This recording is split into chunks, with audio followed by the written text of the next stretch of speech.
अच्छा, याद करने का दो तरीका होता है। कुछ बच्चे मन में याद करते हैं और कुछ बच्चे लिख कर याद करते हैं।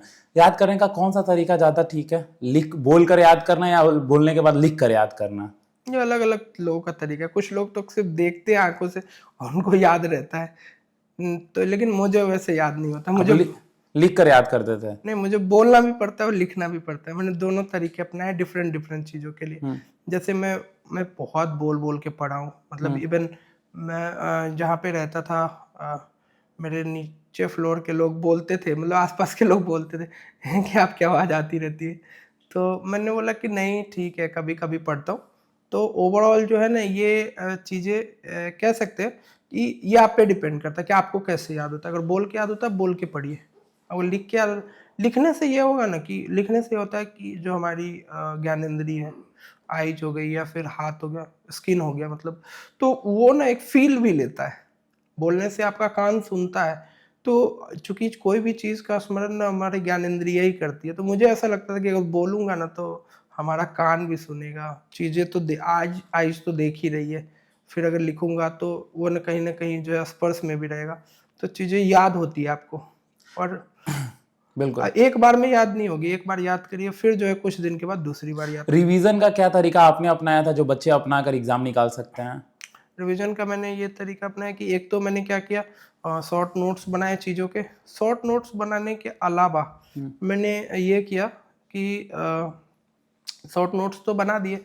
शॉर्ट नोट्स अब जो है, मैंने मान लीजिए 100 फैक्ट है तो हम्म। मैंने याद किए। अब अगली बार देखा कि जब मैं उनको मतलब देखा, तो मुझे मान लीजिए 80 फैक्ट याद हो गया, 20 फैक्ट नहीं याद, तो 20 पे मैंने स्टार मार्क कर लिया। या अच्छा। घटना चक्र करते हुए भी मैंने स्टार मार्क किए कि ये ना मुझे याद नहीं है। तो फिर मैंने दोबारा किया, और दोबारा बार में जो याद नहीं तो उसको डबल स्टार मार्क किया कि ये तो मुझे याद ही नहीं हो रहा। ठीक है, फिर ट्रिपल स्टार, मतलब 3 स्टार तक मैं गया कि 3 बार में मुझे कितने फैक्ट नहीं याद हो रहे। तो ये जो अगर आप मार्किंग करते हैं तो आपको याद रहेंगे कि भाई इसी फैक्ट में ना मुझे बार बार दिक्कत हो रही है, बाकी तो मुझे याद रह जा रहे हैं। हम्म। तो और एग्जाम में अगर वो आएंगे तो फिर आपका मल्टीपल डिवीजन रहेगा उस पर, तो फिर आपको दिक्कत नहीं होगी। बच्चे मार्केट जाते हैं और तरह तरह की किताबें खरीद कर ले आते हैं और उसके बाद वो किताब धरा का धरा रह जाता है। या बहुत बार होता है कि जो किताब पढ़ना चाहिए वो ना पढ़कर दूसरा किताब पढ़ लेते हैं। कैसे देखते, कैसे उन बच्चों को आप गाइड करेंगे? इसके लिए कौन सी बुक है जो उनको पढ़ना चाहिए? मतलब का किताब ना पढ़े, बहुत सारा पढ़ने से नहीं। कहा जाता है ना कि एक किताब को 1000 बार पढ़िए, ना कि 1000 किताब को एक एक बार पढ़िए। बिल्कुल। और मैं इस पे ये बोलना चाहूँगा कि यूपीएससी में ना, मतलब एक कहावत है बहुत फेमस है हम्म। कि आपको ना, मतलब कलेक्टर बनना है, कलेक्टर नहीं बनना। कि क्या क्या, कित फिर से रिपीट कीजिए एक बार।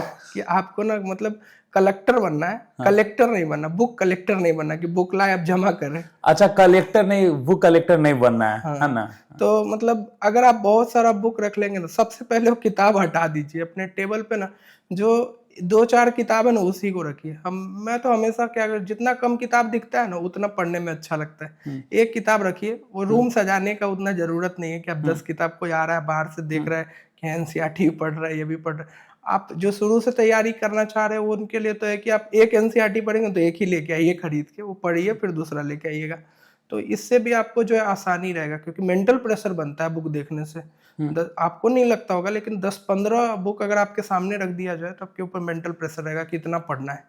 तो मैंने यही किया कि मैंने कोशिश करी कि टेबल पर एक ही बुक रहे या 2 ही बुक रहे, वो सही रहेगा।